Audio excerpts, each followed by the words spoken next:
നമസ്കാരം, കീറ്റ്യൂബിംഗ് ചാനലിലേക്ക് സ്വാഗതം. പ്ലസ് വൺ ബയോളജിയിലെ ഒന്നാമത്തെ ചാപ്റ്ററാണ് നമ്മളിന്ന് നോക്കാൻ പോകുന്നത്. ഈ യൂണിറ്റ് വളരെ ഇമ്പോർട്ടന്റ് ആണ്. ഒരുപാട് എക്സാംസിന് കേരള PSC ഉൾപ്പെടെയുള്ള ഒരുപാട് എക്സാംസിന് ക്വസ്റ്റ്യൻസ് വന്നിട്ടുള്ള ഏരിയാസുകളുണ്ട്.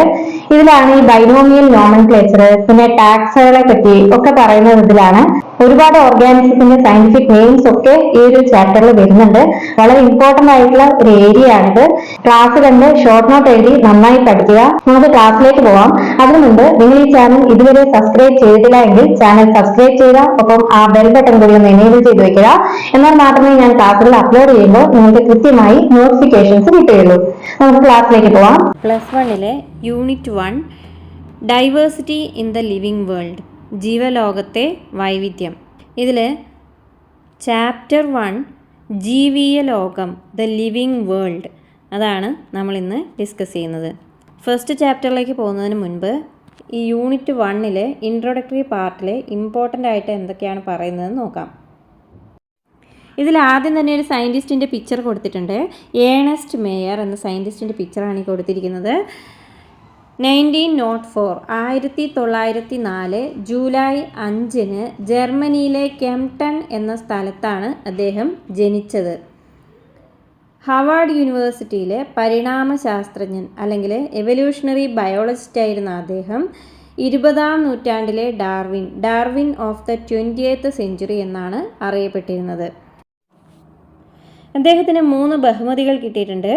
1983 ബാൽസൺ പുരസ്കാരം, 1994 ബയോളജിക്കുള്ള ഇൻ്റർനാഷണൽ പ്രൈസ് അന്താരാഷ്ട്ര പുരസ്കാരം, 1999 ക്രഫോർഡ് പുരസ്കാരം. ഇത്രയും അദ്ദേഹത്തിന് ലഭിച്ചിട്ടുണ്ട്. അദ്ദേഹം അന്തരിച്ചത് 2004 100ാമത്തെ വയസ്സിലാണ്. ഇനി നമുക്ക് ചാപ്റ്റർ 1 നോക്കാം. ചാപ്റ്റർ 1ൻ്റെ പേര് ദ ലിവിങ് വേൾഡ്, ജീവിയ ലോകം. ഇതിൽ വരുന്നത് ജീവിക്കുക എന്നാൽ എന്താണ്, ജീവലോകത്തെ വൈവിധ്യം, അതുപോലെ വർഗീകരണ വിഭാഗങ്ങളെ പറ്റി പറയുന്നുണ്ട്, വർഗീകരണ ഉപാധികളെ പറ്റി, മെത്തേഡ്സിനെ പറ്റിയിട്ടൊക്കെ പറയുന്നുണ്ട്. ലിവിങ് അഥവാ ജീവിക്കുക എന്ന് പറഞ്ഞാൽ എന്താണ് എന്നാണ് ആദ്യം നോക്കുന്നത്. ജീവിക്കുക എന്നാൽ എന്തെന്ന് നിർവചിക്കുന്നതിന് ജീവജാലങ്ങൾ പ്രകടിപ്പിക്കുന്ന പ്രത്യേകമായ സ്വഭാവ സവിശേഷതകളെ വിശകലനം ചെയ്യുകയാണ് പരമ്പരാഗതമായിട്ട് നമ്മൾ ചെയ്യാറുള്ളത്. ജീവജാലങ്ങളുടെ അനന്യ സവിശേഷതകളായ വളർച്ച, അതായത് ഗ്രോത്ത്, റീപ്രൊഡക്ഷൻ അല്ലെങ്കിൽ പ്രത്യുൽപാദനം, ചുറ്റുപാടുകളെ മനസ്സിലാക്കി അതിനനുസരിച്ച് പ്രതികരിക്കൽ തുടങ്ങിയവയാണ് നമ്മുടെ മനസ്സിൽ ആദ്യം തന്നെ എത്തുന്നത്. കൂടുതൽ സവിശേഷതകളായിട്ടുള്ള മെറ്റബോളിസം, അതായത് ഉപാപചയം, സ്വയം ഇരട്ടിക്കാനുള്ള കഴിവ്, സെൽഫ് റീപ്ലിക്കേഷൻ, സ്വയം സംഘാടനം, അതുപോലെ ആവിർഭാവം, പ്രതിപ്രവർത്തനം തുടങ്ങിയ ഇതിനോടൊപ്പം കൂട്ടിച്ചേർക്കാവുന്ന കാര്യങ്ങളുണ്ട്. ഇവ ഓരോന്നും എന്താണ് എന്ന് ഈ ചാപ്റ്ററിലൂടെ നമ്മൾ മനസ്സിലാക്കാൻ പോവുകയാണ്. അപ്പോൾ ജീവജാലങ്ങളുടെ സ്വഭാവ സവിശേഷതകൾ എന്തെല്ലാമാണ് എന്നാണ് ഓരോരോ പാരഗ്രാഫിലായിട്ട് പറഞ്ഞു വരുന്നത്. ഒന്നാമത്തത് ലിവിങ് തിങ്സ് ഗ്രോ, അതായത് ജീവനുള്ളവ വളരുന്നു. പിണ്ഡത്തിലും എണ്ണത്തിലും ഉണ്ടാകുന്ന വർധനവ്, അതായത് മാസിലും നമ്പറിലും ഉണ്ടാകുന്ന വർധനവാണ് ജീവികളിൽ ഉണ്ടാകുന്ന വളർച്ചയുടെ 2 പ്രധാനപ്പെട്ട സവിശേഷതകൾ. ഒരു ബഹുകോശ ജീവി, ഒരു മൾട്ടി സെല്ലുലാർ ഓർഗാനിസം, അതിൻ്റെ സെൽ ഡിവിഷൻ നടന്നിട്ട്, അതായത് കോശവിഭജനം നടന്നിട്ടാണ് വളരുന്നത്. സസ്യങ്ങളിലാണെങ്കിൽ ഈ കോശവിഭജനം വഴിയുള്ള വളർച്ച അതിൻ്റെ ജീവിതകാലം മുഴുവൻ ഇങ്ങനെ തുടർന്നുകൊണ്ടേയിരിക്കും. എന്നാൽ ജന്തുക്കളിൽ ഈ വളർച്ച ഒരു നിശ്ചിത പ്രായം വരെ മാത്രമേ സംഭവിക്കുന്നുള്ളൂ. എന്നിരുന്നാലും ചില കലകളിൽ നഷ്ടപ്പെട്ടു പോയിട്ടുള്ള കോശങ്ങൾ വീണ്ടെടുക്കാൻ കോശവിഭജനം നമ്മളെ സഹായിക്കുന്നുണ്ട്. ഏകകോശ ജീവികൾ കോശവിഭജനത്തിലൂടെ എന്ത് ചെയ്യും? ഇരട്ടിക്കും. സൂക്ഷ്മദർശിനി, അതായത് ഈ മൈക്രോസ്കോപ്പ് ഉണ്ടല്ലോ, അതിലൂടെ നമ്മൾ നോക്കിയാൽ ജീവികൾക്കുള്ളിലല്ലാതെ, അതായത് ഇൻവിട്രോ കൾച്ചറിൽ നടക്കുന്ന ഈ വളർച്ച നമുക്ക് നിരീക്ഷിക്കാൻ വേണ്ടി സാധിക്കും. ഇതിനായി കോശങ്ങളുടെ എണ്ണത്തിലുണ്ടാകുന്ന വർധനവ് കണക്കിലാക്കിയാൽ മതിയാവും. അതായത് increase in the cell number calculate ചെയ്താൽ മതിയാവും. ഭൂരിഭാഗം മൃഗങ്ങളിലും സസ്യങ്ങളിലും വളർച്ചയും റീപ്രൊഡക്ഷൻ, അതായത് ഈ പ്രത്യുൽപാദനവും ഒക്കെ പരസ്പരം നിഷേധിക്കാനാവാത്ത പ്രവർത്തനങ്ങളാണ്. അത് ഇൻ്റർ ഡിപ്പെൻഡൻ്റ് ആയിട്ടുള്ള പ്രവർത്തനങ്ങളാണ്. ശരീരഭാരം കൂടുന്നത് വളർച്ചയുടെ മാനദണ്ഡമായിട്ട് കണക്കാക്കാൻ പറ്റും. ഇങ്ങനെ നോക്കിയാൽ ജീവനില്ലാത്തവയും വളരുന്നതായിട്ട് നമുക്ക് കണക്കിലാക്കേണ്ടി വരുമല്ലോ. അപ്പോൾ ഭാരം കൂടുന്നത് വളർച്ചയുടെ മാനദണ്ഡമായി കരുതുകയാണെങ്കിൽ ഈ പർവ്വതങ്ങൾ, പാറകൾ, മണൽക്കുന്നുകൾ എന്നിവയൊക്കെ വളരുകയാണെന്ന് നമ്മൾ വിചാരിക്കേണ്ടി വരും. എന്നാൽ ഈ അജൈവ വസ്തുക്കൾക്ക് വളർച്ച, അതായത് നോൺ ലിവിങ് ആയിട്ടുള്ള വസ്തുക്കൾക്ക് വളർച്ച എന്ന് പറയുന്നത് അതിൻ്റെ ഉപരിതലത്തിൽ വസ്തുക്കൾ അടിഞ്ഞുകൂടുന്നത് കൊണ്ടാണ് ഉണ്ടാവുന്നത്. ജീവജാലങ്ങളുടെ വളർച്ചയാണ് ശരിക്കും നമ്മൾ വളർച്ച എന്ന് പറയുന്നത്. അപ്പോൾ ഈ വളർച്ച എന്താണ്? അതിൻ്റെ അന്തർഭാഗത്ത് നിന്ന്, അതിൻ്റെ ഇൻറ്റേർണലായിട്ട്, അതിൻ്റെ ഉള്ളിൽ നിന്നും ഉണ്ടാവുന്നതാണ്. അതിനാൽ ജീവനുള്ളവയുടെ നിർവചന സ്വഭാവമായിട്ട് നമുക്ക് വളർച്ചയെ മാത്രം കണക്കാക്കാൻ പറ്റില്ല. വേറെയും ഒരുപാട് കാര്യങ്ങൾ വളർച്ചയെ നിർവചിക്കാനായിട്ട് നമുക്ക് ഉപയോഗിക്കേണ്ടതുണ്ട്. ഏതൊക്കെ സാഹചര്യങ്ങളിലാണ് ജീവജാലങ്ങളിൽ വളർച്ച നിരീക്ഷിക്കാനാകുന്നത് എന്ന് നമ്മൾക്ക് വിശദീകരിക്കേണ്ടതുണ്ട്. അതിനുശേഷമേ വളർച്ച ജീവനുള്ളവയുടെ സവിശേഷതയായിട്ട് കണക്കാക്കാനാവുകയുള്ളൂ. അതുപോലെ തന്നെ ജീവൻ നഷ്ടപ്പെട്ടാൽ അത് വളരുകയുമില്ല. ഇനി ജീവനുള്ളവയുടെ അടുത്ത ഒരു സവിശേഷതയായി പറയാൻ പറ്റുന്നത് പ്രത്യുൽപാദനം ആണ്. പ്രത്യുൽപാദനം അഥവാ റീപ്രൊഡക്ഷൻ, അതിനെപ്പറ്റി നമുക്ക് നോക്കാം. മൾട്ടി സെല്ലുലാർ ആയിട്ടുള്ള ജീവികളിൽ, അതായത് ബഹുകോശ ജീവികളിൽ മാതാപിതാക്കളുടെ ഏകദേശം സമാനമായ സ്വഭാവങ്ങളോട് കൂടിയ സന്താനങ്ങളുടെ ഉൽപ്പാദനത്തെ പ്രത്യുൽപാദനം അഥവാ റീപ്രൊഡക്ഷൻ എന്ന് വിളിക്കാം. പ്രത്യുൽപാദനം എന്നത് ലൈംഗിക പ്രത്യുൽപാദനമാണ് എന്നാണ് നമുക്ക് ആ വേർഡ് കേൾക്കുമ്പോൾ തോന്നുക. എന്നാലും ജീവജാലങ്ങൾ അലൈംഗികമായിട്ട്, അതായത് ഏസെക്ഷലായിട്ടും പ്രത്യുൽപാദനം നടത്താറുണ്ട്. എക്സാമ്പിൾ, പൂപ്പലുകൾ അഥവാ ഫംഗസുകൾ അവ പുറപ്പെടുവിക്കുന്ന ദശലക്ഷക്കണക്കിന് സ്പോർസ് അഥവാ രേണുക്കൾ ഉപയോഗിച്ച് വളരെ വേഗത്തിൽ പെരുകുകയും അതുപോലെ തന്നെ അത് വികസിക്കുകയും ഒക്കെ ചെയ്യും. ഇനി ചെറിയ ജീവജാലങ്ങളായിട്ടുള്ള ഈസ്റ്റ്, ഹൈഡ്ര എന്നിവയിൽ എന്ത് നടക്കും? ബഡ്ഡിങ് നടക്കും. അത് അതിലുള്ള ഒരു ഏസെക്ഷൽ റീപ്രൊഡക്റ്റീവ് മെത്തേഡാണ്. അത് പ്രത്യുൽപാദനം നടത്താനുള്ള ഒരു വഴിയാണ്. എന്ത്? മുകുളനം എന്ന് പറയുന്നത് ഈസ്റ്റിലും ഹൈഡ്രയിലും ഒക്കെ. ഈ പ്ലാനേറിയയുടെ മലയാളം എന്താണ്? പരന്ന വിര. അപ്പോൾ ഈ പ്ലാനേറിയ അഥവാ പരന്ന വിരയിൽ യഥാർത്ഥത്തിൽ എന്താണ് നടക്കുന്നത്? പുനരുൽപാദനം അഥവാ റീജനറേഷനാണ് നടക്കുന്നത്. അപ്പോൾ ഈ പ്ലാനേറിയയിലെ എസെക്ഷൽ റീപ്രൊഡക്ഷൻ നടക്കുന്നത് ഏത് രീതിയിലാണ്? റീജനറേഷൻ അഥവാ പുനരുൽപാദനം. അതായത് മുറിഞ്ഞ് നഷ്ടപ്പെട്ട ഭാഗം പരന്ന വിര വീണ്ടും സൃഷ്ടിക്കുകയും ഒരു പുതിയ ജീവി ഉണ്ടാവുകയും ചെയ്യുന്നു.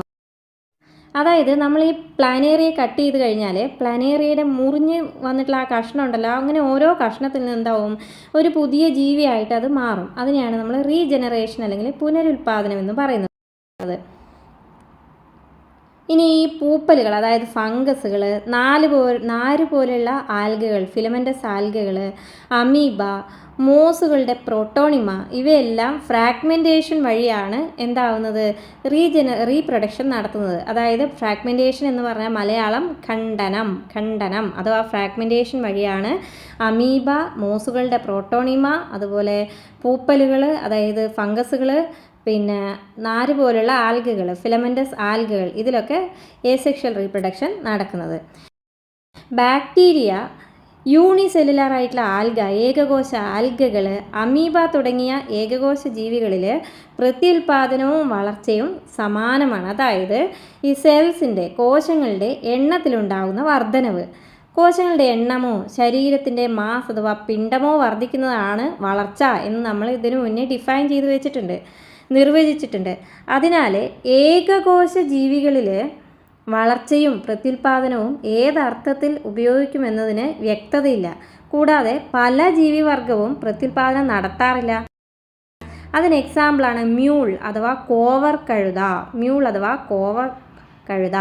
അതുപോലെ സ്റ്റെറൈലായിട്ടുള്ള വർക്കർ ബീസിലെ തൊഴിലാളി തേനീച്ച, അതിലൊക്കെ എന്താണ്? അതിന് പ്രത്യുൽപാദനം അവ നടത്താറില്ല. വന്ധ്യതയുള്ള ദമ്പതികൾ ഇവരിലൊന്നും എന്ത് നടക്കുന്നില്ല, പ്രത്യുൽപാദനം അഥവാ റീപ്രൊഡക്ഷൻ നടക്കുന്നില്ല. അതിനാൽ പ്രത്യുൽപാദനവും ജീവനുള്ളവയുടെ സവിശേഷമായ ഒരു സ്വഭാവ സവിശേഷതയായിട്ട് നമുക്ക് കരുതാൻ പറ്റില്ല. വേറെയും കുറേ സവിശേഷതകൾ നമ്മളിതിൻ്റെ കൂടെ പറയേണ്ടതുണ്ട്.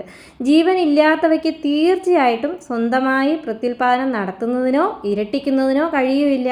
അപ്പോൾ ജീവനുള്ളവയുടെ മറ്റൊരു സവിശേഷതയാണ് മെറ്റബോളിക് ആക്ടിവിറ്റി അല്ലെങ്കിൽ ഉപാപചയ പ്രവർത്തനം. അതിനെപ്പറ്റി നമുക്ക് നോക്കാം. ഇവ വിവിധ വിഭാഗങ്ങളിലുള്ളവയും വിവിധ ധർമ്മങ്ങൾ ഉള്ളവയുമാണ്.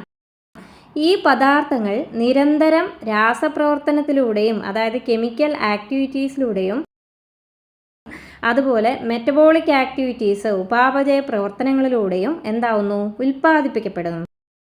ഇങ്ങനെ ഉൽപ്പാദിപ്പിക്കപ്പെടുകയും മറ്റ് ജൈവ തന്മാത്രകളായി മാറ്റപ്പെടുകയും ചെയ്യുന്നു.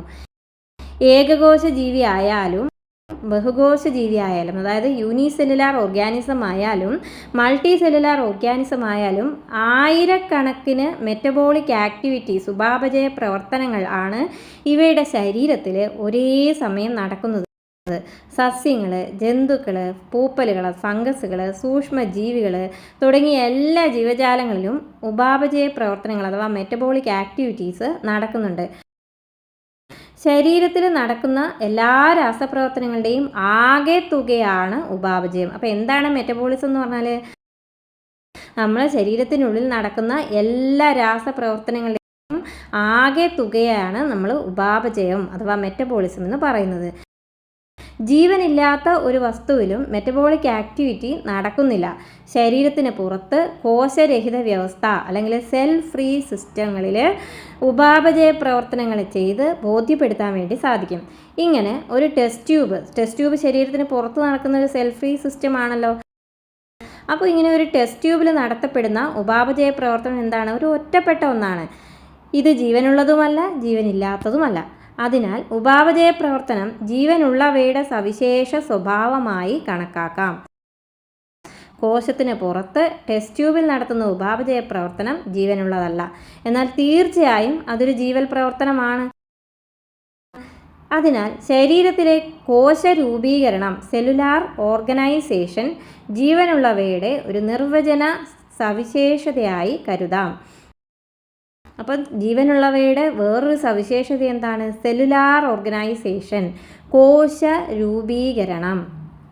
പക്ഷേ എല്ലാ ജീവജാലങ്ങളുടെയും ഏറ്റവും വ്യക്തവും എന്നാൽ സാങ്കേതികമായി സങ്കീർണവുമായ സവിശേഷത അവരുടെ ചുറ്റുപാടുകളെ മനസ്സിലാക്കി ആ ചുറ്റുപാടുകളിലെ ഫിസിക്കൽ അതായത് ഭൗതികവും അതുപോലെ കെമിക്കൽ രാസീയവും അതുപോലെ ബയോളജിക്കൽ ജൈവപരവുമായിട്ടുള്ള പ്രചോദനങ്ങൾക്കനുസരിച്ച് പ്രതികരിക്കാനുള്ള കഴിവാണ്. നാം നമ്മുടെ ജ്ഞാനേന്ദ്രിയങ്ങളിലൂടെ നമ്മുടെ ചുറ്റുപാടുകളെക്കുറിച്ച് മനസ്സിലാക്കുന്നുണ്ട് അല്ലേ? നമ്മുടെ സെൻസ് ഓർഗൻസിലൂടെയല്ലേ നമുക്ക് ചുറ്റുപാടുകളെക്കുറിച്ച് മനസ്സിലാക്കാൻ സാധിക്കുന്നത്. പ്രകാശം, ജലം, താപം, മറ്റ് ജീവജാലങ്ങൾ, വേസ്റ്റ് മെറ്റീരിയൽസ്, മാലിന്യങ്ങൾ തുടങ്ങിയ ബാഹ്യ ഉദ്ദീപനങ്ങളോട് സസ്യങ്ങളും എന്താക്കുന്നുണ്ട്? റിയാക്ട് ചെയ്യുന്നുണ്ട്, പ്രതികരിക്കുന്നുണ്ട്. ന്യൂക്ലിയർ മെംബ്രെയിൻ ഇല്ലാത്ത ജീവികളാണ് പ്രോകാരിയോട്സുകൾ. അങ്ങനെയുള്ള പ്രോകാരിയോട്സുകൾ മുതൽ കോംപ്ലക്സ് സ്ട്രക്ചർ ആയിട്ടുള്ള യൂകാരിയോട്സ് വരെ ഉള്ള എല്ലാ ജീവികളും പ്രകൃതിയിലെ സൂചനകളെ തിരിച്ചറിഞ്ഞ് റിയാക്ട് ചെയ്യുന്നുണ്ട്. ഋതുഭേദങ്ങൾക്കനുസരിച്ച് റീപ്രൊഡക്ഷൻ നടത്തുന്ന ജന്തുക്കളുടെയും സസ്യങ്ങളുടെയും പ്രത്യുൽപാദനത്തെ ഫോട്ടോ പീരീഡിൻ്റെ മലയാളം പ്രകാശ ദൈർഘ്യം അത് സ്വാധീനിക്കുന്നു. എല്ലാ ജീവിവർഗങ്ങളും തങ്ങളുടെ ശരീരത്തിലേക്ക് കടക്കുന്ന രാസവസ്തുക്കളെ നേരിടുന്നു. എല്ലാ ജീവജാലങ്ങളും അവയുടെ ചുറ്റുപാടുകളെക്കുറിച്ച് ബോധം ഉള്ളവരാണ്. എന്നാൽ തന്നെക്കുറിച്ച് തന്നെ അവബോധമുള്ള ഒരേ ഒരു ജീവി ഏതാണ്? മനുഷ്യനാണ്, അതായത് സ്വയം ബോധം. അതിനാൽ ബോധം ജീവികളുടെ ഒരു നിർവചന സ്വഭാവമായി കണക്കാക്കാം. അപ്പോൾ അടുത്ത ഒരു നിർവചന സ്വഭാവമാണ് ബോധം. ഇനി അടുത്ത് പറയുന്നത് ജീവലോകത്തെ വൈവിധ്യത്തെക്കുറിച്ചാണ്. നമ്മളെ ചുറ്റുപാടുകൾ നോക്കിയാൽ നമുക്ക് പല ടൈപ്പ് ജീവികളെ കാണാൻ പറ്റും അല്ലേ? അതായത് ഷഡ്പദങ്ങളുണ്ട്, പിന്നെ പക്ഷികൾ, ബേഡ്സ് ഉണ്ട്, അതുപോലെ നമ്മളെ വളർത്തു മൃഗങ്ങളുണ്ട്, ഒരുപാട് പ്ലാന്റ്സ് ഉണ്ട്. ഇങ്ങനെ കുറേ ജീവജാലങ്ങൾ നമുക്ക് ചുറ്റും കാണാൻ വേണ്ടി പറ്റും. ഇന്ന് അറിയപ്പെടുന്നതും വിവരിച്ചിട്ടുള്ളതുമായ ജീവിവർഗങ്ങളുടെ എണ്ണം എന്ന് പറയുന്നത് 1.7 മുതൽ 1.8 ദശലക്ഷം വരെയാണ്. 1.7 മുതൽ 1.8 ദശലക്ഷം വരെയാണ്. ഇത് ജൈവ വൈവിധ്യത്തെ അല്ലെങ്കിൽ ഭൂമിയിൽ സന്നിഹിതരായിട്ടുള്ള ജീവജാലങ്ങളുടെ എണ്ണത്തെയും അവയുടെ ഇനങ്ങളെയുമാണ് സൂചിപ്പിക്കുന്നത്. ബയോളജിക്കൽ ഡൈവേഴ്സിറ്റിയെയാണിത് സൂചിപ്പിക്കുന്നത്. ഭൂമിയിൽ പണ്ട് പര്യവേഷണം നടത്തിയിരുന്നതും ഇപ്പോൾ പുതുതായി പര്യവേഷണം നടന്നുകൊണ്ടിരിക്കുന്നതുമായ ഇടങ്ങളിലെല്ലാം പുതിയ ജീവികളെ കണ്ടെത്തിക്കൊണ്ടേയിരിക്കുന്നു എന്നതാണ് ഈ അവസ്ഥയിൽ നാം പ്രത്യേകമായിട്ട് ഓർക്കേണ്ടത്. ഒരു ജീവിയുടെ പേര് ലോകമെങ്ങും ഒരുപോലെ അറിയപ്പെടണം. കാരണം പല സ്ഥലത്തും പല പേരുകളിലായിരിക്കും അറിയപ്പെടുന്നത്. ഇങ്ങനെ അറിയപ്പെട്ട് കഴിയുമ്പോൾ പല സ്ഥലത്തും ഒരു ജീവിയുടെ പേര് പറയുമ്പോൾ അങ്ങോട്ടും ഇങ്ങോട്ടും മനസ്സിലാക്കാൻ പറ്റില്ല. പല പേരുകളിലായിരിക്കും പല സ്ഥലങ്ങളിലും അത് അറിയപ്പെടുന്നുണ്ടാവുക. അതുകൊണ്ട് തന്നെ ഒരു ജീവിയുടെ പേര് ലോകമെങ്ങും ഒരുപോലെ അറിയപ്പെടാൻ വേണ്ടിയിട്ട് ഒരു പ്രത്യേക ക്രമീകരണം ജീവികളുടെ പേര് കൊടുക്കുന്നതിൽ സ്വീകരിക്കേണ്ടതുണ്ട്. ഈ പ്രക്രിയയ്ക്കാണ് നോമൻക്ലേച്ചർ അല്ലെങ്കിൽ നാമകരണ പദ്ധതി എന്ന് പറയുന്നത്. ഇങ്ങനെ നൽകുന്ന പേര് ഏത് ജീവിയെ സംബന്ധിക്കുന്നതാണെന്ന് വ്യക്തമാക്കുകയും ആ ജീവിയെ കൃത്യമായി എക്സ്പ്ലെയിൻ ചെയ്യണം, വിവരിക്കുകയും ചെയ്യണം. അതിനെയാണ് നമ്മൾ ഐഡൻറ്റിഫിക്കേഷൻ അഥവാ തിരിച്ചറിയൽ എന്ന് പറയുന്നത്. പഠനത്തിന് സഹായകമാകുന്ന രീതിയിൽ ഓരോ ജീവിയുടെയും ശാസ്ത്രീയ നാമം നിശ്ചയിക്കാൻ ശാസ്ത്രജ്ഞർക്ക് ഒരു നടപടിക്രമമുണ്ട്. ഇത് ലോകത്ത് മുഴുവനുമുള്ള ജീവശാസ്ത്രജ്ഞർക്ക് സ്വീകാര്യമായതാണ്. ICBN അതായത് international code for botanical nomenclature നൽകിയിരിക്കുന്ന അംഗീകൃത തത്വങ്ങളുടെയും മാനദണ്ഡങ്ങളുടെയും അടിസ്ഥാനത്തിലാണ് സസ്യങ്ങൾക്ക് ശാസ്ത്രീയ നാമം നൽകുന്നത്. സസ്യങ്ങൾക്ക് ശാസ്ത്രീയ നാമം നൽകാനുള്ള മാനദണ്ഡങ്ങളൊക്കെ ആരാ നിശ്ചയിക്കുന്നത്? ICBN ആണ്. അതായത് ബി ഫോർ ബൊട്ടാണിക്കൽ. അപ്പോൾ സസ്യങ്ങൾക്ക് നാമകരണം കൊടുക്കുന്നത് ICBN.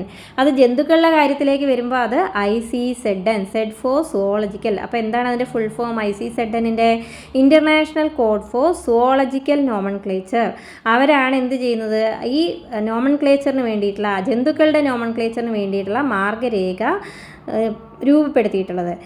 ശാസ്ത്രീയമായ നാമം അതായത് സയൻറ്റിഫിക് നെയിം ഒരു ജീവിക്ക് ഒരു പേര് മാത്രമേ ഉള്ളൂ എന്ന് ഉറപ്പാക്കുന്നുണ്ട്. മാത്രമല്ല അത്തരമൊരു നാമം മറ്റേതെങ്കിലും ഒരു അറിയപ്പെടുന്ന ജീവിക്ക് ഉപയോഗിച്ചിട്ടില്ല എന്നും ഉറപ്പുവരുത്തുന്നു. ജീവശാസ്ത്രജ്ഞർ ജീവികൾക്ക് ശാസ്ത്രീയ നാമം നൽകുവാൻ സാർവത്രികമായ അംഗീകൃത തത്വങ്ങൾ കുറേ പാലിക്കുന്നുണ്ട്. ഓരോ പേരിനും 2 പദങ്ങളുണ്ട്. ഒരു പേരിന് എത്ര പദങ്ങളുണ്ടാകും? സയൻറ്റിഫിക് നെയിമിൽ 2 പദങ്ങളുണ്ട്. അതിൽ ഒന്നാമത്തെ പദം എന്തിനെ സൂചിപ്പിക്കുന്നു? ജീനസിൻ്റെ പേരിനെ സൂചിപ്പിക്കുന്നു. രണ്ടാമത്തെ പദം സ്പീഷീസിൻ്റെ പേരിനെ സൂചിപ്പിക്കുന്നു. ഇങ്ങനെ ഒരു ജീവിക്ക് 2 നാമങ്ങൾ ചേർത്തുകൊണ്ട് 2 വേർഡ്സ് ചേർത്തുകൊണ്ട് പേര് നൽകുന്ന സംവിധാനത്തിന് പറയുന്ന പേരാണ് ബൈനോമിയൽ നോമൻക്ലേച്ചർ അല്ലെങ്കിൽ ദ്വിനാമ പദ്ധതി. ആരാണിത് ആദ്യമായി ആവിഷ്കരിച്ച ആൾ? കാൾ ലിനേയസ് ആണ് ബൈനോമിയൽ നോമൻക്ലേച്ചർ കൊണ്ടുവന്നത്. 2 പദങ്ങൾ ചേർത്തുള്ള ഈ നാമകരണ പദ്ധതി വളരെയധികം സൗകര്യപ്രദമാണ്. ഇത് മനസ്സിലാക്കാൻ വേണ്ടിയിട്ട് നമുക്ക് മാവിൻ്റെ ശാസ്ത്രീയ നാമം എങ്ങനെയാണ് എഴുതിയിരിക്കുന്നതെന്ന് നോക്കാം. ഇവിടെ കൊടുത്തിട്ടുണ്ട് മാഞ്ചിഫെറ ഇൻഡിക്ക. മാവിൻ്റെ സയൻറ്റിഫിക് നെയിമാണ് മാഞ്ചിഫെറ ഇൻഡിക്ക. ഇതിൽ ഈ മാഞ്ചിഫെറ എന്ന് പറയുന്നത് എന്താണ്? മാവിൻ്റെ ജീനസ് നെയിമാണ് മാഞ്ചിഫെറ, അതുപോലെ സ്പീഷീസ് നെയിമാണ് ഇൻഡിക്ക. ഇനി നോമൻക്ലേച്ചർ അഥവാ നാമകരണത്തിൻ്റെ സാർവത്രികമായിട്ടുള്ള ലോസ് അഥവാ നിയമങ്ങളെക്കുറിച്ചാണ് പറയാൻ പോകുന്നത്. ഇമ്പോർട്ടൻ്റ് ആയിട്ടുള്ള കുറച്ച് ലോസ് ഉണ്ട്. അതാണ് ഈ ടെക്സ്റ്റ് ബുക്കിൽ കൊടുത്തിരിക്കുന്നത്. ഇത് വളരെ ഇമ്പോർട്ടൻ്റ് ആണ്. ശാസ്ത്രീയ നാമങ്ങൾ സാധാരണ ലാറ്റിൻ അല്ലെങ്കിൽ ലാറ്റിനാക്കിയതോ ലാറ്റിനിൽ നിന്ന് ഉരുത്തിരിയുന്നതോ ആയിരിക്കും. ഇവ ചരിച്ച് എഴുതും, അതായത് ഇറ്റാലിക്സിലാണ് എഴുതപ്പെടുന്നത്. ശാസ്ത്രീയ നാമങ്ങൾ സാധാരണ ലാറ്റിൻ ആയിരിക്കും, അല്ലെങ്കിൽ ലാറ്റിൻ ആക്കിയതായിരിക്കും, അത് ലാറ്റിനിൽ നിന്നും ഉരുത്തിരിയുന്നതുമായിരിക്കും. ഇവ പ്രിൻറ്റ് ചെയ്യുമ്പോൾ എങ്ങനെയിരിക്കും? ഇറ്റാലൈസ്ഡ് ആയിരിക്കും, അതായത് ചരിച്ചായിരിക്കും ഉണ്ടായിരിക്കുക. ഇനി ശാസ്ത്രീയ നാമത്തിൻ്റെ ആദ്യത്തെ വാക്ക് ജീനസിനെ പ്രതിനിധാനം ചെയ്യുന്നു. രണ്ടാമത്തേത് സ്പീഷീസിനെ സൂചിപ്പിക്കുന്നു. മൂന്നാമത്തെ ലോയാണ് ഒരു ശാസ്ത്രനാമം എഴുതുകയാണെങ്കിൽ അതിലെ 2 വാക്കുകളും വേർതിരിച്ച് അടിവരയിടുകയും അച്ചടിക്കുകയാണെങ്കിൽ ചെരിഞ്ഞ അക്ഷരങ്ങൾ ഉപയോഗിക്കുകയും ചെയ്യാം. ശാസ്ത്രീയ നാമം കൈയെഴുത്താണെങ്കിൽ അതിലെ 2 വാക്കുകളും വേർതിരിച്ച് എഴുതിയിട്ട് അടിവരയിടണം. അത് പ്രിൻ്റഡ് ആണെങ്കിൽ ചെരിഞ്ഞ അക്ഷരങ്ങൾ ഉപയോഗിക്കുകയും ചെയ്യണം. അടുത്തൊരു ലോ ആണ്, ജീനസ് നാമത്തിലെ ആദ്യത്തെ അക്ഷരം ഇംഗ്ലീഷിലെ വലിയ അക്ഷരത്തിൽ ആരംഭിക്കണം.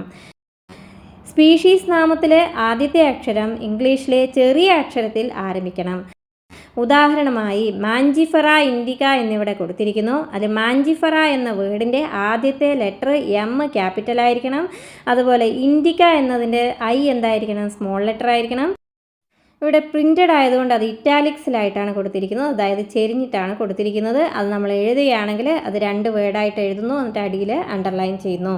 ശാസ്ത്രനാമം കണ്ടെത്തിയ ആളിൻ്റെ പേര് ചുരുക്കപ്പേരിൽ സ്പീഷീസ് നാമകരണത്തിന് ശേഷം ചേർക്കാവുന്നതാണ്. ഉദാഹരണം മാഞ്ചിഫറ ഇൻഡിക്ക, അതായത് മാവിൻ്റെ സയൻറ്റിഫിക് നെയിം കണ്ടെത്തിയത് ലിനേയസ് ആണ്. അപ്പോൾ അതുകൊണ്ട് എങ്ങനെയാണ് അതിൻ്റെ സയൻറ്റിഫിക് നെയിം എഴുതും? മാഞ്ചിഫറ ഇൻഡിക്ക ലിൻ എന്നാണ് എഴുതുന്നത്. എല്ലാ ജീവജാലങ്ങളെയും പഠിക്കുക അസാധ്യമായതിനാൽ ഇത് സാധ്യമാക്കാൻ ചില മാർഗങ്ങൾ കണ്ടുപിടിക്കേണ്ടത് അത്യാവശ്യമാണ്. ഈ പ്രക്രിയയാണ് നമ്മൾ ക്ലാസിഫിക്കേഷൻ, അതായത് തരം തിരിക്കൽ എന്ന് മലയാളത്തിൽ പറയും. എളുപ്പത്തിൽ നിരീക്ഷിക്കാവുന്ന ചില സ്വഭാവങ്ങളുടെ അടിസ്ഥാനത്തിൽ സൗകര്യപ്രദമായ വിഭാഗങ്ങളിലേക്ക് ജീവജാലങ്ങളെ ഒന്നിച്ചാക്കുന്ന പ്രക്രിയയാണ് തരംതിരിക്കൽ. അതായത് സസ്യങ്ങൾ, മൃഗങ്ങൾ, നായ്ക്കൾ, പൂച്ച, പ്രാണികൾ തുടങ്ങിയ വിഭാഗങ്ങളെ നമ്മൾ എളുപ്പത്തിൽ തിരിച്ചറിയുന്നുണ്ട്. ഈ പേര് പറയുമ്പോൾ തന്നെ ആ വിഭാഗത്തിലുള്ള ജീവികളുടെ ചില സവിശേഷതകൾ നമ്മുടെ മനസ്സിൽ ഇങ്ങനെ തെളിഞ്ഞു വരാൻ തുടങ്ങും. നിങ്ങളൊരു നായയെക്കുറിച്ചാണ് ചിന്തിക്കുന്നതെങ്കിൽ നിങ്ങളുടെ മനസ്സിൽ എന്ത് ചിത്രമായിരിക്കും കാണുക? തീർച്ചയായും നിങ്ങൾ നായ്ക്കളെ കാണും, അല്ലാണ്ട് പൂച്ചകളെ നിങ്ങൾ കാണില്ലല്ലോ. അതുപോലെ തന്നെ നമ്മളൊരു അൽഷേഷനെ കുറിച്ചാണ് ചിന്തിക്കുന്നതെങ്കിൽ എന്തിനെക്കുറിച്ചാണ് നാം പ്രതിപാദിക്കുന്നതെന്ന് നമുക്കറിയാം. ഇതുപോലെ തന്നെ സസ്തനികൾ എന്ന് പറയുമ്പോൾ തന്നെ എന്താണ്? ബാഹ്യകർണവും രോമാവൃതമായിട്ടുള്ള ശരീരവുമായിട്ടുള്ള മൃഗങ്ങളെക്കുറിച്ചല്ലേ നമുക്ക് ഓർമ്മ വരിക.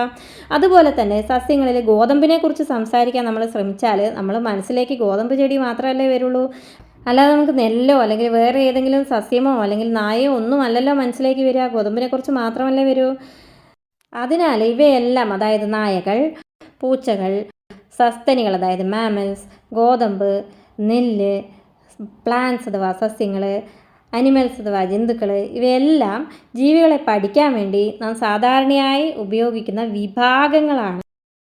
ഈ വിഭാഗങ്ങളെ സൂചിപ്പിക്കുന്ന ശാസ്ത്രീയ പദമാണ് ടാക്സ. വിവിധ തലത്തിലുള്ള വിഭാഗങ്ങളെ സൂചിപ്പിക്കുന്നതിന് ടാക്സ ഉപയോഗിക്കുന്നു. സസ്യങ്ങൾ അഥവാ പ്ലാന്റ്സ് എന്നത് ഒരു ടാക്സയാണ്, ഗോതമ്പും ഒരു ടാക്സയാണ്. ഇതുപോലെ ജന്തുക്കൾ എന്ന് പറഞ്ഞാൽ ഒരു ടാക്സയാണ്, സസ്തനികൾ ഒരു ടാക്സയാണ്, നായകൾ എന്ന് പറയുന്ന എല്ലാം കൂടി ഒരു ടാക്സയാണ്. പക്ഷേ നായ ഒരു സസ്തനിയും സസ്തനികൾ മൃഗങ്ങളുമാണല്ലോ. അതുകൊണ്ട് തന്നെ മൃഗങ്ങൾ, സസ്തനികൾ, നായകൾ എന്നിവ വിവിധ തലങ്ങളിലുള്ള ടാക്സയെ പ്രതിനിധാനം ചെയ്യുന്നു. അതിനാൽ സ്വഭാവ സവിശേഷതകളെ അടിസ്ഥാനപ്പെടുത്തി എല്ലാ ജീവജാലങ്ങളെയും വ്യത്യസ്ത ടാക്സയായി തിരിക്കാം. ഇങ്ങനെ ജീവജാലങ്ങളെ തരംതിരിക്കുന്ന പ്രക്രിയയാണ് നമ്മൾ എന്ത് പറയുന്നത്? ടാക്സോണമി അല്ലെങ്കിൽ വർഗീകരണ ശാസ്ത്രം എന്ന് പറയുന്നത്. ജീവികളുടെ ബാഹ്യ ആന്തരിക ഘടനയോടൊപ്പം കോശത്തിൻ്റെ ഘടന, വികാസ പ്രക്രിയ അതായത് ഡെവലപ്മെൻ്റൽ പ്രോസസ്സ്, കൂടാതെ ജീവികളുടെ പാരിസ്ഥിതിക വിവരങ്ങൾ എന്നിവയും ആധുനിക വർഗീകരണ ശാസ്ത്ര പഠനങ്ങളുടെ അടിത്തറയാണ്. അതുകൊണ്ട് തന്നെ സ്വഭാവ സവിശേഷത വർണ്ണിക്കാൻ, അതായത് ക്യാരക്ടറൈസേഷൻ, അതുപോലെ തിരിച്ചറിയൽ ഐഡൻറ്റിഫിക്കേഷൻ, ക്ലാസിഫിക്കേഷൻ അതായത് തരംതിരിക്കൽ, നാമകരണം അതായത് നോമൻക്ലേച്ചർ എന്നിവയാണ് വർഗീകരണത്തിൻ്റെ അടിസ്ഥാന പ്രക്രിയകൾ. അപ്പോൾ ഏതൊക്കെയാണ് വർഗീകരണത്തിൻ്റെ അടിസ്ഥാന പ്രക്രിയകൾ? ക്യാരക്ടറൈസേഷൻ അഥവാ സ്വഭാവ സവിശേഷത വർണ്ണിക്കൽ, ഐഡൻറ്റിഫിക്കേഷൻ അല്ലെങ്കിൽ തിരിച്ചറിയൽ, ക്ലാസിഫിക്കേഷൻ അഥവാ തരംതിരിക്കൽ, നോമൻക്ലേച്ചർ അല്ലെങ്കിൽ നാമകരണം എന്നിവയാണ് വർഗീകരണത്തിൻ്റെ ടാക്സോണമിയുടെ അടിസ്ഥാന പ്രക്രിയകൾ. വർഗീകരണ ശാസ്ത്രം എന്ന് പറയുന്നത് പുതിയ പ്രക്രിയ, നൂതന പ്രക്രിയയൊന്നുമല്ല. വ്യത്യസ്തങ്ങളായ ജീവജാലങ്ങളെക്കുറിച്ച് കൂടുതൽ അറിയാൻ മനുഷ്യർ എക്കാലത്തും താല്പര്യപ്പെട്ടിരുന്നു. പ്രത്യേകിച്ച് മനുഷ്യന് ഉപകാരപ്പെടുന്ന ജീവികളെക്കുറിച്ച്. ആദ്യകാലങ്ങളിൽ ഭക്ഷണം, വസ്ത്രം, പാർപ്പിടം എന്നീ അടിസ്ഥാന ആവശ്യങ്ങളുടെ ഉറവിടം കണ്ടെത്തേണ്ടതുണ്ടായിരുന്നു. അതിനാൽ ആദ്യകാലങ്ങളിൽ ജീവികളെ അവയുടെ ഉപയോഗം അടിസ്ഥാനമാക്കിയാണ് വർഗീകരിച്ചിരുന്നത്. മനുഷ്യർ വളരെ കാലം മുമ്പ് തന്നെ വിവിധങ്ങളായ ജീവികളെക്കുറിച്ചും അവയുടെ വൈവിധ്യങ്ങളെക്കുറിച്ചും അവ തമ്മിലുള്ള പരസ്പര ബന്ധത്തെക്കുറിച്ചും അറിവുള്ളവരായിരുന്നു. ഇത്തരം പഠനശാഖയെ ക്രമാനുഗതമായ വർഗീകരണം അഥവാ സിസ്റ്റമാറ്റിക്സ് എന്നാണ് വിളിക്കുന്നത്. ലാറ്റിൻ പദമായ സിസ്റ്റമ എന്ന വാക്കിൽ നിന്നാണ് സിസ്റ്റമാറ്റിക്സ് എന്ന പേര് രൂപം കൊണ്ടത്. ഇതിനർത്ഥം വ്യവസ്ഥിതമായി ജീവികളെ ക്രമീകരിക്കുക എന്നതാണ്. സിസ്റ്റമാറ്റിക്സ് എന്ന് പറഞ്ഞാൽ എന്താണ് അർത്ഥം? വ്യവസ്ഥിതമായി ജീവികളെ ക്രമീകരിക്കുക എന്നതാണ്. ലിനേയസിൻ്റെ പ്രസിദ്ധീകരണത്തിന് സിസ്റ്റമാ നാച്ചുറേ എന്ന പേര് ഉപയോഗിച്ചു. അപ്പോൾ സിസ്റ്റമാ നാച്ചുറേ എന്ന് പറയുന്ന പ്രസിദ്ധീകരണം ആരുടേതാണ്? കാൾ ലിനേയസിൻ്റേതാണ്. പിന്നീട് തിരിച്ചറിയൽ, നാമകരണം, തരംതിരിക്കൽ എന്നിവ ഉൾപ്പെടുത്തി സിസ്റ്റമാറ്റിക്സിൻ്റെ വ്യാപ്തി വികസിപ്പിച്ചു. ജീവികൾ തമ്മിലുള്ള പരിണാമ ബന്ധങ്ങൾ കൂടി വർഗീകരണ ശാസ്ത്രം കണക്കിലെടുക്കുന്നു.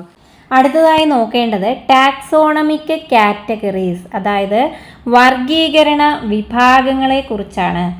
ജീവികളെ തരംതിരിക്കുന്നത് ഒറ്റഘട്ടം മാത്രമുള്ള ഒരു ലളിത പ്രക്രിയയല്ല, മറിച്ച് സ്ഥാനത്തെയോ വിഭാഗത്തെയോ, അതായത് റാങ്ക്, കാറ്റഗറി ഇതിനെയൊക്കെ അടിസ്ഥാനപ്പെടുത്തി വിവിധ ഘട്ടങ്ങളിലൂടെ ഉയർന്ന ശ്രേണിയിലേക്ക് എത്തുന്ന ഒരു പ്രക്രിയയാണിത്.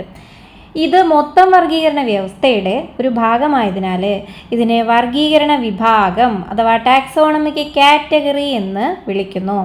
എല്ലാ വിഭാഗങ്ങളെയും ഒന്നിച്ച് ടാക്സോണമിക് ഹൈറാർക്കി അല്ലെങ്കിൽ വർഗീകരണ സ്ഥാന ശ്രേണി എന്ന് പറയാം.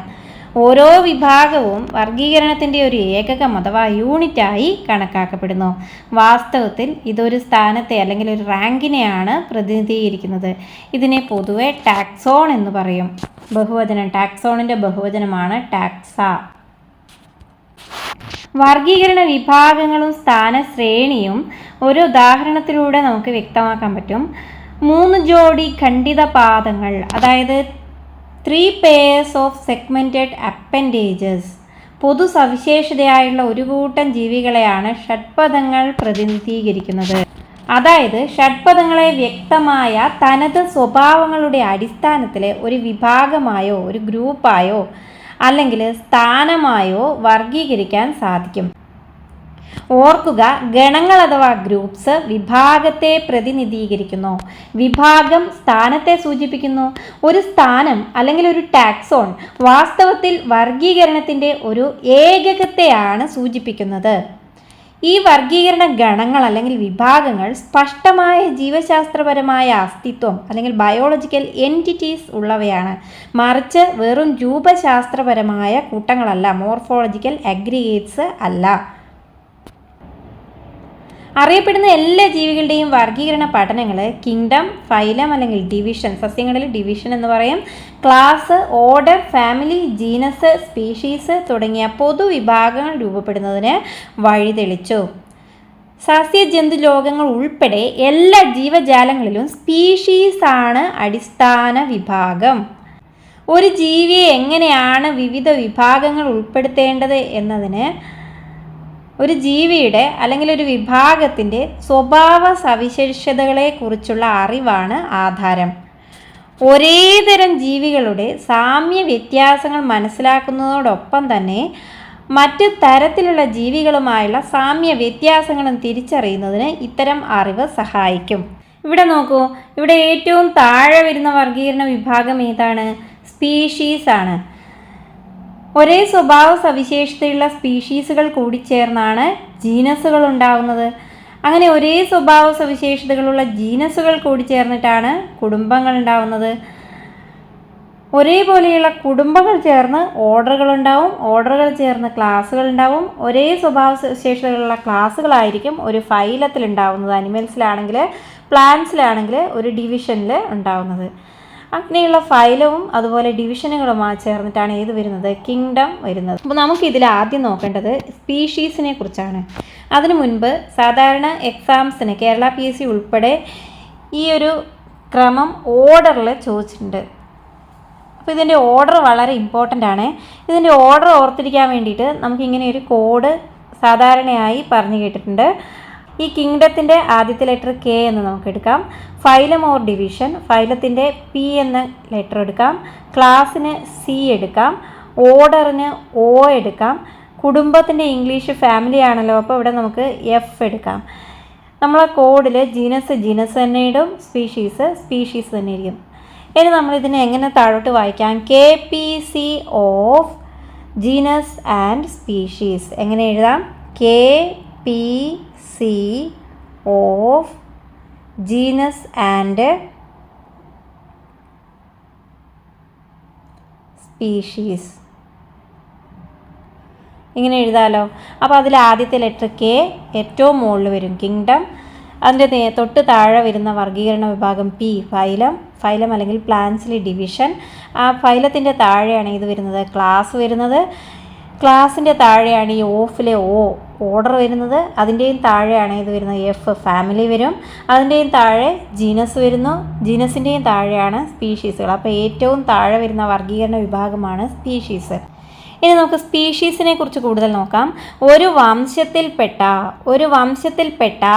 അടിസ്ഥാനപരമായ സമാനതകളുള്ള ഒരു കൂട്ടം ജീവികളെയാണ് വർഗീകരണ പഠനത്തിൽ സ്പീഷീസായി കണക്കാക്കുന്നത്. വ്യത്യസ്തമായ ബാഹ്യരൂപ വ്യത്യാസങ്ങളുടെ മോർഫോളജിക്കൽ ഡിഫറൻസസിൻ്റെ അടിസ്ഥാനത്തിൽ ഒരു സ്പീഷീസിനെ അടുത്ത ബന്ധമുള്ള സ്പീഷീസുകളിൽ നിന്നും ഒരു വ്യക്തിക്ക് തിരിച്ചറിയാൻ സാധിക്കണം. ഉദാഹരണമായി മാഞ്ചിഫെറ ഇൻഡിക്ക. എന്താണ് മാഞ്ചിഫെറ ഇൻഡിക്ക? മാവിൻ്റെ സയൻറ്റിഫിക് നെയിമാണ് മാഞ്ചിഫെറ ഇൻഡിക്ക. അതുപോലെ ഉരുളക്കിഴങ്ങ് അല്ലെങ്കിൽ പൊട്ടറ്റോ, എന്താണ് അതിൻ്റെ സയൻറ്റിഫിക് നെയിം? Solanum tuberosum. സിംഹം, പാന്തറ ലിയോ. സിംഹത്തിൻ്റെ സയൻറ്റിഫിക് നെയിമാണ് പാന്തറ ലിയോ. ഇത് മൂന്നും നമുക്ക് പരിഗണിക്കാം. ഇവിടെ ഇൻഡിക്ക, ട്യൂബറോസം, ലിയോ എന്നിവയൊക്കെ എന്താണ്? സ്പീഷീസിൻ്റെ പേരിനെയാണ് പ്രതിനിധാനം ചെയ്യുന്നത്. ഈ സയൻറ്റിഫിക് നെയിമിലെ സെക്കൻഡ് വേർഡ് എന്തിനെയാണ് പ്രതിനിധാനം ചെയ്യുന്നത്? സ്പീഷീസ് നെയിമിനെയാണ് പ്രതിനിധാനം ചെയ്യുന്നത്. എന്നാൽ ഇവയുടെ ആദ്യ വാക്കുകളായ മാഞ്ചിഫെറ, സൊളാനം, പാന്തറ ഇതൊക്കെ എന്തിനെ സൂചിപ്പിക്കുന്നു? ഇതൊക്കെ ജീനസിനെയാണ് സൂചിപ്പിക്കുന്നത്. അതായത് അവയുടെ ഉയർന്ന തലത്തിലുള്ള ടാക്സോൺ അല്ലെങ്കിൽ വിഭാഗത്തെയാണ് പ്രതിനിധീകരിക്കുന്നത്. ഓരോ ജീനസിലും വ്യത്യസ്ത ജീവികളെ പ്രതിനിധീകരിക്കുന്ന ഒന്നിലധികമോ സ്പീഷീസുകൾ കാണാം. വ്യത്യസ്തരാണെങ്കിലും അവയ്ക്കെല്ലാം ബാഹ്യരൂപത്തിൽ സാമ്യങ്ങളുണ്ടായിരിക്കും. ഉദാഹരണത്തിന് പാന്തറ എന്ന ജീനസിലെ ടൈഗ്രീസ് എന്ന സ്പീഷീസും സൊളാനം എന്ന ജീനസിലെ നൈഗ്രം, മെലോങ്കിന എന്ന സ്പീഷീസുകളും ഉൾപ്പെടുന്നു. മനുഷ്യർ ഉൾപ്പെടുന്ന സ്പീഷീസ് സാപ്പിയൻസും അവയുടെ ജീനസ് ഹോമോയുമാണ്. അതിനാൽ മനുഷ്യരുടെ ശാസ്ത്രീയ നാമം ഹോമോ സാപ്പിയൻസ് എന്നാണ്. ഇനി ജീനസുകൾ എന്താണെന്ന് നോക്കാം. ജീനസിൻ്റെ ബഹുവചനമാണ് ജെനിറ. പരസ്പര ബന്ധമുള്ള സ്പീഷീസുകളുടെ കൂട്ടമാണ് ജീനസ്. പരസ്പര ബന്ധമുള്ള സ്പീഷീസുകൾ കൂടിച്ചേർന്നുണ്ടാകുന്നതാണ് ജീനസ്. അവ മറ്റ് ജനറകളിലെ സ്പീഷീസുകളുമായി താരതമ്യപ്പെടുത്തുമ്പോൾ കൂടുതൽ പൊതുവായ സ്വഭാവ സവിശേഷതകൾ പ്രകടിപ്പിക്കുന്നു. അടുത്ത ബന്ധമുള്ള സ്പീഷീസുകളുടെ കൂട്ടങ്ങളാണ് ജെനിറകൾ. ഉദാഹരണത്തിന് ഉരുളക്കിഴങ്ങ്, വഴുതനങ്ങ എന്നിവ രണ്ട് വ്യത്യസ്ത സ്പീഷീസുകളാണ്. എന്നാൽ ഇവ രണ്ടും സൊളാനം എന്ന ജീനസിലാണ് ഉൾപ്പെടുന്നത്. പാന്തറ എന്ന ജീനസിൽപ്പെടുന്ന സിംഹം, പുള്ളിപ്പുലി, കടുവ എന്നിവയ്ക്കെല്ലാം ധാരാളം പൊതുവായ സ്വഭാവങ്ങളുണ്ട്. അപ്പോൾ പാന്തറ എന്ന ജീനസിലാണ് ഇതൊക്കെ വരുന്നത്. അപ്പോൾ ഈ സിംഹത്തിൻ്റെ സയൻറ്റിഫിക് നെയിം എന്താണ്? Panthera leo. പുള്ളിപ്പുലിയുടെ സയൻറ്റിഫിക് നെയിം പാന്തറ പാർഡസ്. കടുവയുടെ scientific name Panthera tigris. Panthera എന്ന ജീനസ് പൂച്ചകളെ ഉൾക്കൊള്ളുന്ന ജീനസായിട്ടുള്ള ഫെലീസ് എന്ന ജീനസിൽ നിന്നും ഏറെ വ്യത്യാസം കാണിക്കുന്നു. അടുത്തതാണ് കുടുംബം അഥവാ ഫാമിലി. സ്പീഷീസിനോടും ജീനസിനോടും താരതമ്യപ്പെടുത്തുമ്പോൾ വളരെ കുറച്ചു മാത്രം സമാനതകളുള്ള പരസ്പര ബന്ധത്തോടു കൂടിയ ഒരു കൂട്ടം ജനറകൾ ഉൾപ്പെടുന്നതാണ് കുടുംബം.